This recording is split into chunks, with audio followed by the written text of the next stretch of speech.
Those cold winter nights are drawing in. I even had to defrost my car a bit this morning, and that can only mean one thing. The jumps are back, and we've drafted in some of the sharpest minds here at Timeform Sport in Life to give us some horses to follow for the season ahead. Joined on the sofa here by Phil Turner and Dan Barber. Daryl Jacob will be joining us later to give us some horses to follow from the Double Green team. And value bet columnist and all-round top tipster Matt Brocklebank will be joining us later as well. But before we get started, just a reminder that Timeform's horses to follow, which you can see over my shoulder on the left there, is out now. It's got everything you need ahead of the new jump season. There's 50 horses to follow from the UK, 10 from Ireland, Antepost tips, interviews with top trainers such as Nicky Henderson, Dan Skelton, Patrick Mullins, and much, much more. So if you haven't already got your copy, just search Timeform's horses to follow and get ahead of the jump season. Right, chaps, let's get stuck in. Dan, I'm going to come to you first. When we asked you for a horse to follow this season, the race replay you requested was Palladium winning at Huntington. What was it in particular you liked about this? Well, I thought we'd start as a mean to go on by putting up a horse that doesn't actually win a race in the VT, and it's the horse who finishes second, Wolf Moon. You can just see moving into contention. First thing, I was at Huntington this day, and occasionally you see a horse in the paddock, and you think, Christ, what's that? And almost always when you do that, you'll look at your race card to double check and you'll realise, oh yeah, it's a horse of some merit, it's a horse of some substance. This horse wasn't. It was a total unknown, completely unfancied on the day. I think he was about a 50-1 chance. He's running against a Group 1 winning flat performer. He travels into the race in a fashion that strongly tells you that it wasn't a fluke, the way he performed. And he then went and backed it up subsequently. So anybody who was doubting whether this was the real deal or not, he then went and won at Southwell next time, where those big brush hurdles really suited him. And most impressively, I suppose, was at Huntingdon again, 2 miles, shouldn't be his trip looking at the size of him. He ran against a horse called Galactic Power, 80-rated flat performer, and beat him over 2 miles. The EBF final, probably all too much. It's a tough race that at the end of the season, but he looks like one of those big horses to me that's got some agility, so I'm pretty confident that he'll take well to chasing, and that's the angle within this season. Big unit, brilliant trainer, as Phil will attest, when it comes to getting novice chasers jumping and starting them off in handicaps in Ben Pauling. So, yeah, I thought he might do pretty well this season. Nice, I like it. Phil, you're up next. When I think of Phil Turner, I think handicap chases, and lo and behold, the race replay you've requested for us is the Plate at Cheltenham. So what is it you liked about this? Well, we're thinking of handicap chases. The first big handicap chase of the season is the Paddy Power Gold Cup at Cheltenham, and the first two in this race, Jaguar and the Company Sergeant, they would probably be the first two for my shortlist for that race, were they to turn up it again. Jaguar, as you can see in the JP colours and the nose bands coming through to just get the better of him. They've pulled clear of a typically competitive field, and yeah, I think there's mileage in both of them. I'd imagine Jaguar will be among the favourites, and it's easy to see why. You don't need to get the jeweller's eyepiece out for him. He's won 4 out of 5 over fences so far, improving a chunk throughout. And just the way he goes about it, he's just like, he looks physically a really, really good horse. And you just think he's going to carry on improving just by growing into his frame. Comes from the famous Timeform Novices Handicap chase. Indeed, the race before that, he won the Timeform race, which regularly proves to be strong form, and just the way he goes about it, he tends to glide through his race. You just think there's a lot more improvement from the marks he's been running off. So I think further down the line he will be probably a graded performer. You could see him holding his own in a race like the Peterborough Chase later on in the season. But to begin with, I imagine they're going down the valuable handicap route, and I imagine he'd be among the favourites were he to turn up in the Paddy Power Gold Cup. But I wouldn't look any further. Slightly different profile is the Company Sergeant. He's many more miles on the clock, but he hasn't had many miles on the clock for Gavin Cromwell, who sort of bought him last winter, and nearly a very shrewd purchase. They went very close to winning a Cheltenham Festival race on the second start for them. Things haven't gone quite to plan since then. He just finished mid-division mixing, hurdling and chasing, but I think there's a danger that people will just be too quick to write him off. I think he's in better form than his last 2 runs suggest. Things didn't go to plan in the Galway Plate. He missed the start. It was a rearranged start, and you need to be in the first half of the field at Galway. He made mistakes trying to sort of make up the ground and just never got involved. Last time in the Kerry National, he did make another couple of mistakes, which is not ideal, but the key point of that race, I just don't think he stayed. He, for 80-90% of the way, he looked like he was still ahead of his mark. So I think if he comes over on British soil, as Gavin Cromwell's plundered plenty of these races, if he turns up in a race like the Paddy Power Gold Cup, I think he there's a chance he'll be going off at a bigger price than his chance on from a handicap viewpoint suggests. So it could be a bit of each way value. Nice. A couple for the Paddy Power Cup to keep on your radar there from Phil. Dan, what else have you got for us? I'm going to go for a mare who's likely to be going hurdling this season, called Kingston Queen for David Pipe. Saw at Market Raisin where there was an element of fortune. That promising speedy bumper horse of Alan King's probably should have got to her. But she just stood out at Aintree in the paddock as amongst the top half dozen or so. She was the one who physically looks very much like she's going to make a jumper. And she's also got the pedigree of it. The winner, for instance, Show Lynn, is a flatbred horse who's likely to have a career as a good quality flat performer rather than necessarily being a top-end hurdler. I think it's slightly different with Kingston Queen. She's been doing it over 2 miles when there's loads of stamina in her pedigree. And ultimately, it's a liking of her attitude as well. Just she goes about it in the right way. You can tell she tries hard. They can ride her positively. She responds well to pressure, as she showed at Market Raisin. I think I'd say if you're trying to come up with a list of characteristics that you want in a horse to make a smooth transition from one discipline to another, I think bumpers to hurdles. I think it's tactics a lot of the time, show that they can be ridden forcefully, but also a willingness to get on with it. And I think she's got that in spades. When she's been tackled in races, she's tried really hard to fend off rivals, and that was the case even in defeat. She got swamped for speed late on, but she just wouldn't lie down at Aintree. So I think she's got, talk about Sandown and EBF finals with Wolf Moon, you're probably looking at that, maybe EBF Mares race at Newbury later in the season, or even before then, something better, because there's such a rich programme for mares nowadays that I'm sure David will be able to exploit it. Yeah, she's a dead interesting one, definitely. And Phil, I'm going to come back to you. Like I said before, when I think Phil Turner, I think staying handicap chases, in particular, one race in particular, it's Grand National. Who is on your Grand National radar at this very early stage? Should be Welsh National, really, shouldn't it? It should be the Welsh National. I don't think he'll be running in that. No, it'll be a bit like Groundhog Day here, because I'm going to pick the same horse I picked for this video last time around, which is Iroko. Sadly, didn't get a win for us, but I think everyone could see that he was a interesting horse.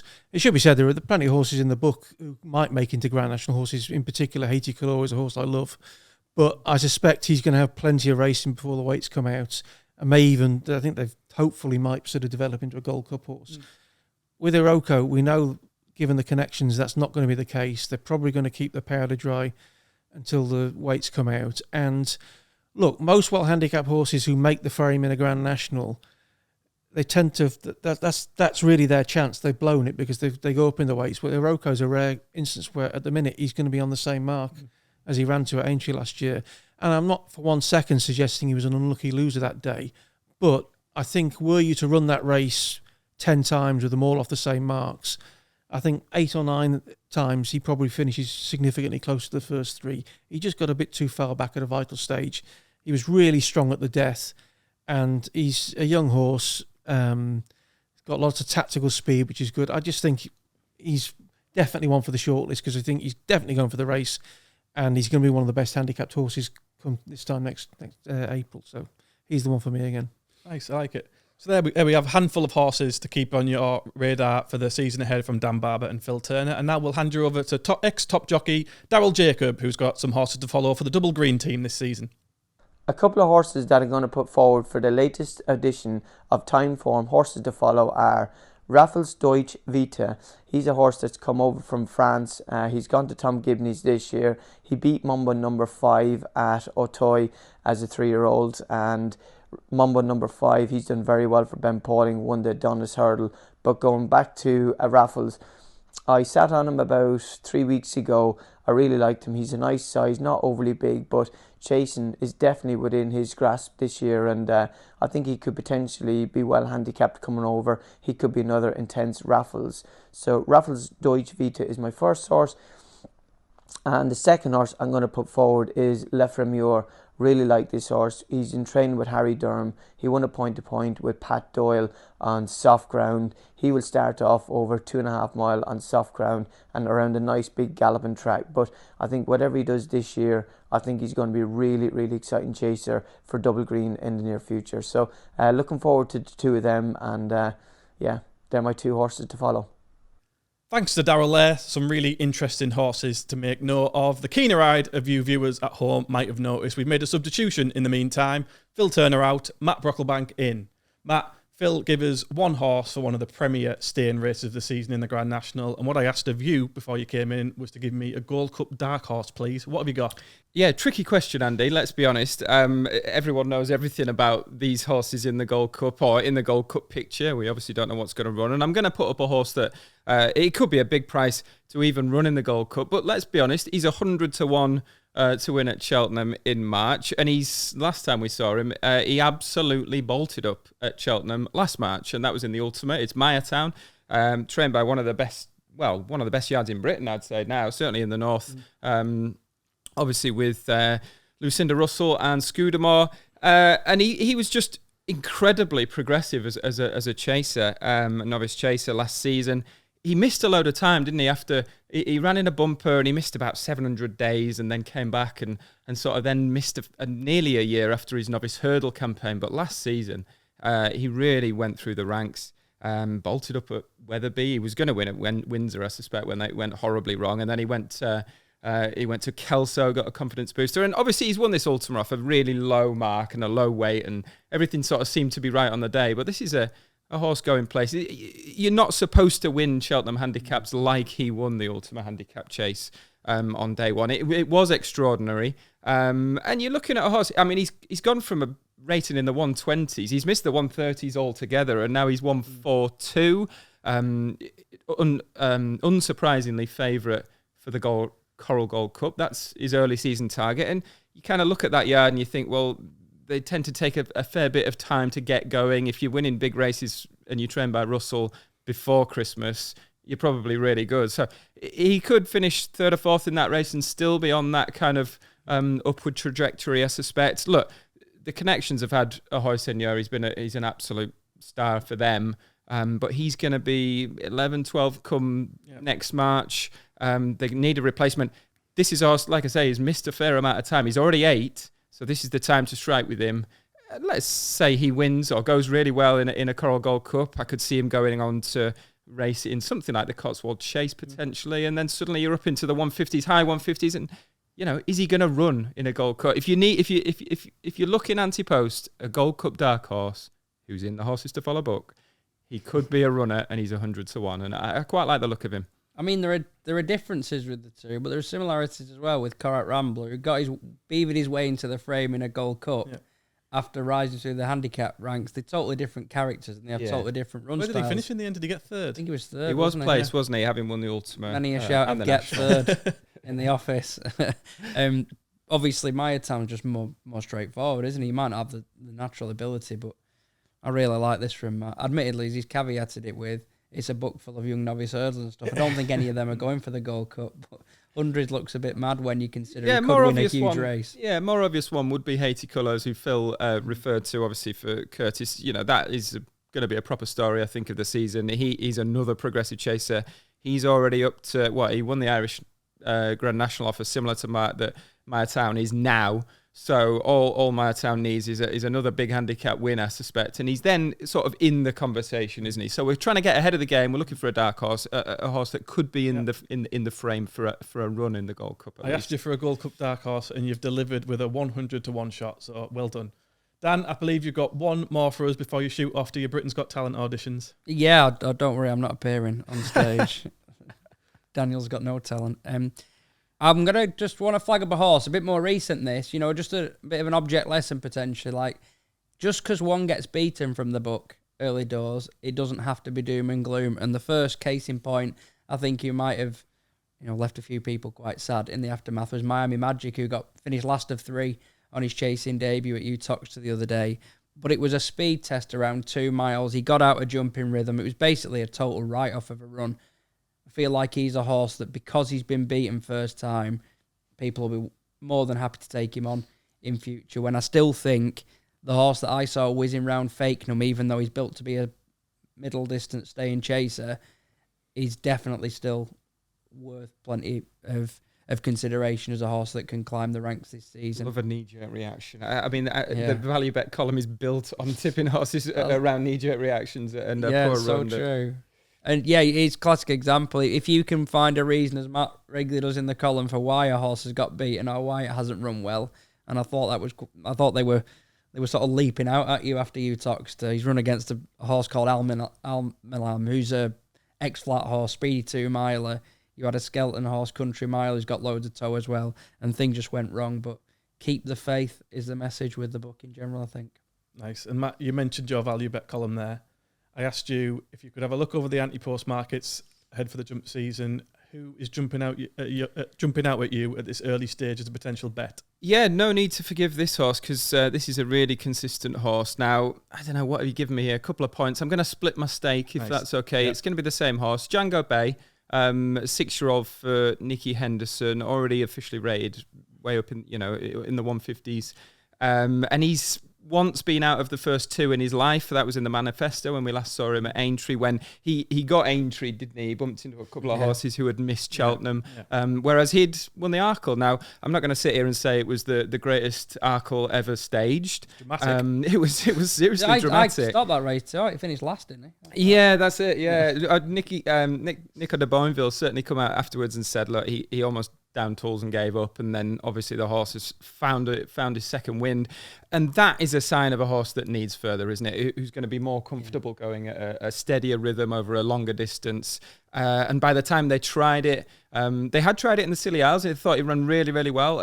Finished second behind Handstands of Ben Pawns, another really promising novice from last season. I just think those British novice chasers can get a little bit overlooked in the Antepost markets, especially with a race like the King George. And Django Bay's 20-1 for the King George. We know he's being trained for it. Nicky Henderson's on record this autumn saying he's preparing him for that race. I suspect he'll take in a graduation chase or something along those lines. They might try him over 3 miles beforehand, but I think it'll probably be baby steps for him into a King George. He could run in a Peterborough chase, maybe. That's a bit close, but we'll see.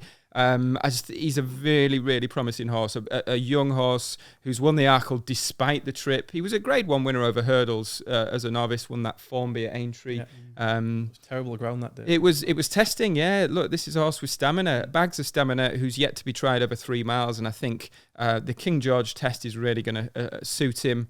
And I'm going to split my stakes with the Ryanair. I think they are potentially mutually exclusive, but you could get...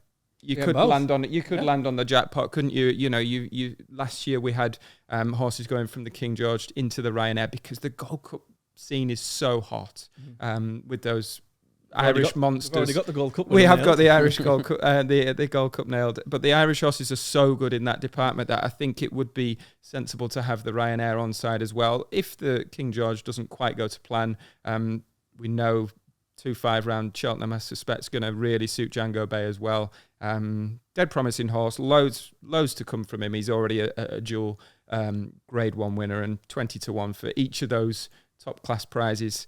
One for Christmas, one for next spring. I think it's a good way to go. I'm going to split my stake. I don't think we'll be seeing Factor File in a Ryanair again, so that's one. That's interesting. Yeah, I think the Ryanair, as much as like I would rate the King George as like, it's almost like a home Grade 1, isn't it? I know we had Banbridge and we've had Irish winners of it, but that is your chance to get a Grade 1 on the board in terms of those 3 mile chases, because the Gold Cup's so tough. And the Ryanair is your alternative. And the Ryanair, we'll see what shows up for the Ryanair. But if it's looking like Factor File might end up being Willie Mullins' main Gold Cup horse, he'll go there. And it might just leave the Ryanair door ajar for something else. So, yeah, Nicky Henderson. We put the faith in Nicky. He's won the Arkle with some... obviously with some absolute stars, Altior, Shishkin, Sprinter Sacra. None of them won the King George or the Ryanair. Shishkin would have. This horse looks made for it. Nice, I like it. So Django Bay, one to keep on side from Matt. Thanks to Matt, Dan, Phil and Daryl. Plenty of interesting horses to put in your notebooks for the jump season ahead. And just before we go, just a reminder that Timeform's Horses to Follow is out now. So if you haven't got your copy already, just search Timeform's Horses to Follow and get it ordered ahead of the new jump season. Thanks for watching.